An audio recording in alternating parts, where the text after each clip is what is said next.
doing shock mounts for these, the air. So I took off the coilovers.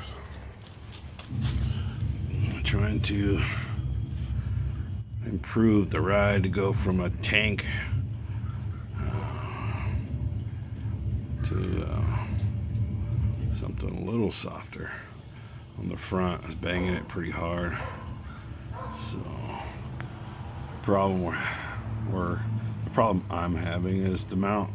I mean, I'm going to change all this. I'm getting rid of all this shit and redoing this, but I'm trying not to do that right now. I got the 4-link in the whole rear end to do. So I want to get this mocked up. Now when I redo all this, it will be in the exact same spot. Obviously, there's my shock mount. So the issue I'm having is this is too small. So I'm going to have to cut right here.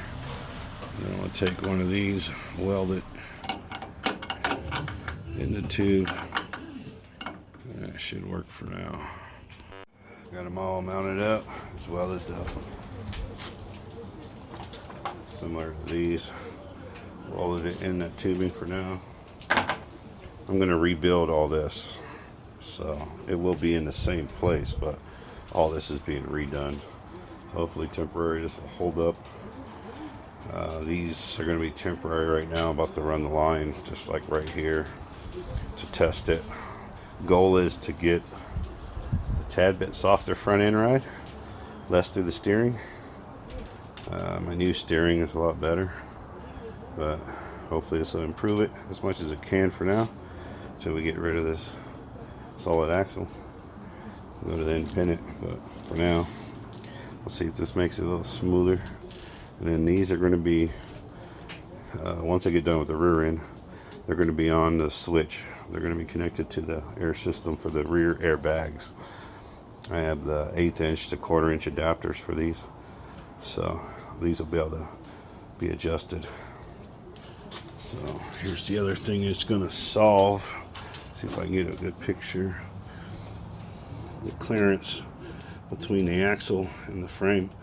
And I'm going to take the new plasma cutter. I'm going to cut this and box it, plate it. That gave me some room there.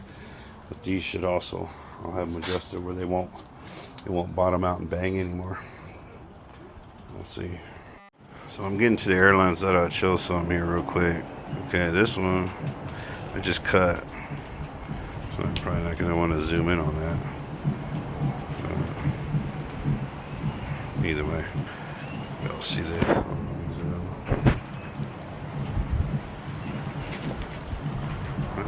Such a hard time as that.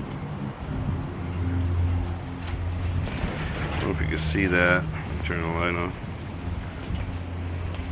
Look at that. That's a factory cut. Okay, see that? So those of you that get air shocks, here's my cut. You see it? How smooth it is. Straight. So those of you that get air shocks and don't pay attention, just throw the shit on and have something like that. That was done by Dykes, I'm willing to bet. So just use a cheap tool. It gives you straight flat cuts. So there. Let me see what this factory one looks like. See if we can see it.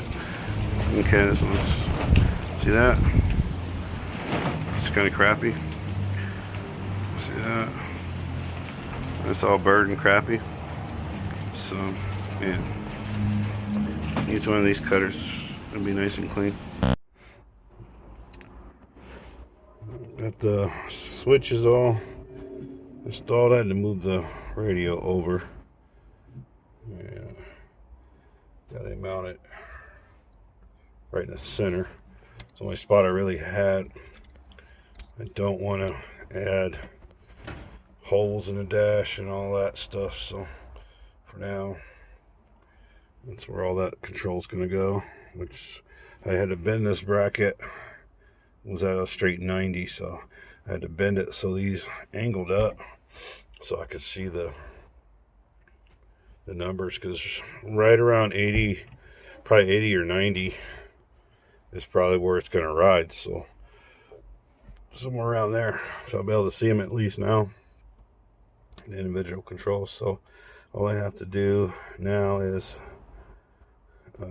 for next step, I need to get the fronts in the cab. I got to figure out how I'm going to put them in the cab. I haven't done any of this interior yet. All this is going to get done. So like this wire this is laying here, that's not for stereo crap. So all I got is a radio and the speakers, no amps. This is a bypass, or it was the way they wired the steering originally was all garbage. It was running like all the way down the solenoid, all the way back to the key, back to the solenoid, and to the battery, which I don't know, it was weird. So basically that cable is the power cable for the ignition. Before, it was running down to the starter where with the battery connect, and then coming back to the ignition. So that's how it was getting its power, and then it was going back to the starter to start it. So it's kind of pointless. The battery's underneath the seat where I'm sitting, so it's actually going to be moved underneath the bed here soon, but eliminate all that. But this will all be hidden. I'm probably going to end up building the channel because I got the airlines. There's going to be 2 coming from the rear as well. Plus there'll be switches for the air compressor to be able to turn it on and off manually with the switch.